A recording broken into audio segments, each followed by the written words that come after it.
Welcome back. This is Retail Field Report. I'm Ann Mazinga coming to you live from CommerceNext in New York City, and I am thrilled to be able to bring you all of our coverage with retailers and brands attending the show today, thanks to my friends at Zilker Trail. You can check out Zilker Trail and find out how they're helping brands from Nespresso to Skechers and more at getzilker.com. That's GETZILKER.com.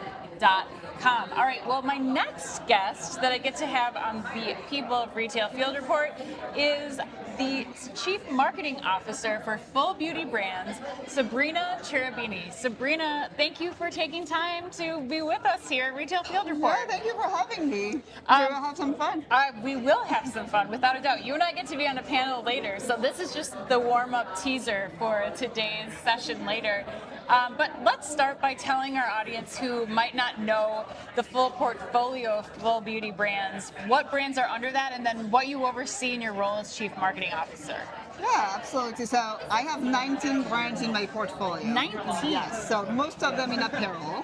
Okay. All of them fully inclusive. So plus size women coming for like size 10 to 44W. So it's the most inclusive apparel range that exists in the US. I have also big and tall men brands. Okay. And I have one home brand. That's just for the fun, right? Just to add on to that, right? But FullBeauty has been around for more than a century.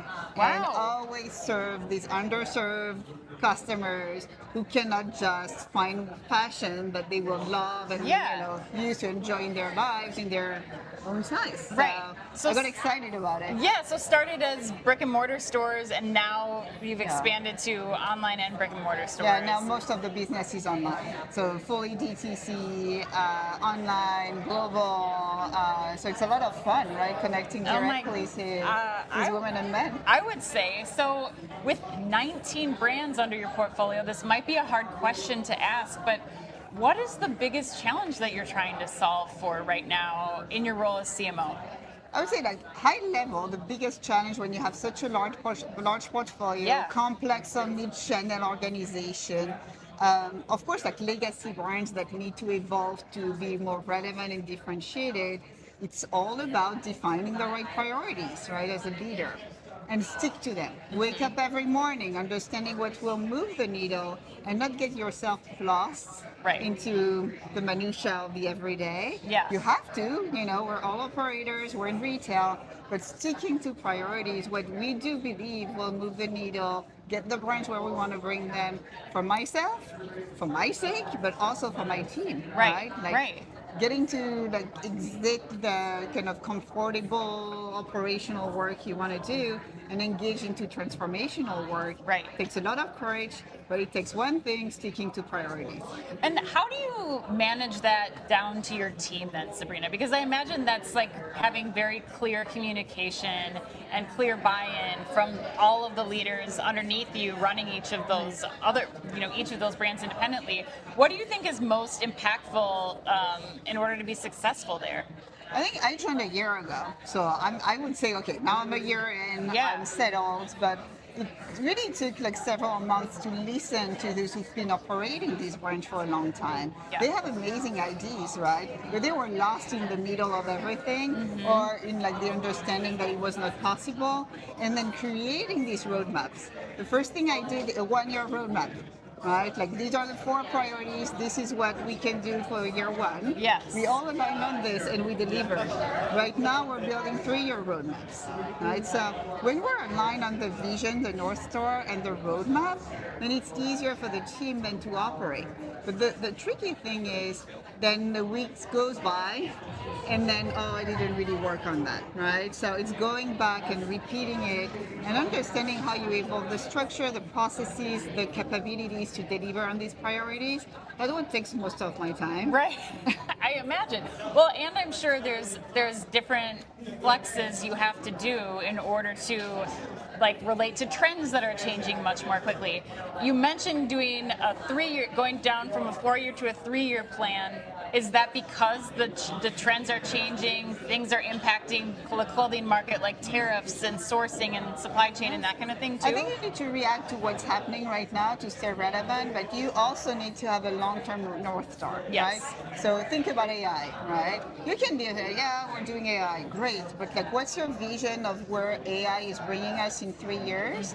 And then if you have this vision, it's an assumption, build the strategy and the roadmap to get there, right? Yes. If you have a vision of where this brand should be in 3 years, then you can get everyone excited about the vision and how to deliver it in a realistic way. So to me, like, road mapping things are essential, otherwise you're not making progress. Yes, yes. I love that, Sabrina, you're giving us a playbook right now to use for how to be successful sticking to the basics. And I think that's a message that, especially as you mentioned, with AI being, really in the fore right now, something that we have to stick to in order to have success as we start to implement those tools.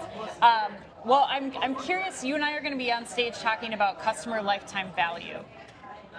I'm wondering, in your time, the last year at FullBeauty Brands and in your career prior to that, what do you think is the biggest mistake that retailers are making when it comes to customer lifetime value and really creating that connection with your consumers right now? That's the biggest one, and not FullBeauty. All of the retailers that I work for Yeah. or with or Yeah. partnered with, they will all tell you that they're customer centric. All of them. Oh, Very yes, we've heard it customer- today very several times customer-centric. already. Yes. I haven't seen it. If you really want to be customer centric, then your customer KPIs, your CPIs should be Yes. at the center of what you're doing, right? Every single team member should understand what needs to happen. What behavior do you expect from your retained customers, for your most valuable customers, new customers? And most of the time, customer KPIs are not really trickling down to finance, to the CEO, to the board also. And Right. that's something that I'm so excited to be at FullBeauty, because they had the foundational work. I just had to deploy it down to my team Right. to say, okay, if this is the goal, the overarching goal, what are the sub goals, guys, and how do we make it happen? So that really changed everything, because at the end, it's retail. You Yeah. need great products, Yeah. and you need customers, right? Yes. Everything in the middle is like, yeah, your conversion rate, your AOV, etc., are like metrics, of course, that we keep an eye on, but you're fine. The health of your fund and your product Yes. strategy Yeah. are just central, and we don't talk about this enough, I think. Well, and it sounds like you found the culture that supports that at FullBeauty Brands, and that might not have been the case before. How important do you think culture is in businesses being successful at what you just talked about? I think, the specificity of FullBeauty, and that how they got my interest also. I'm very purpose-driven and impact-driven, and that's what motivates me every day. So when you look at brands that have been around for a long time, that have been serving plus size and big and tall customers for so long without pulling back. Everyone's pulling back. GLP-1, oh, let's not offer plus, right? Right.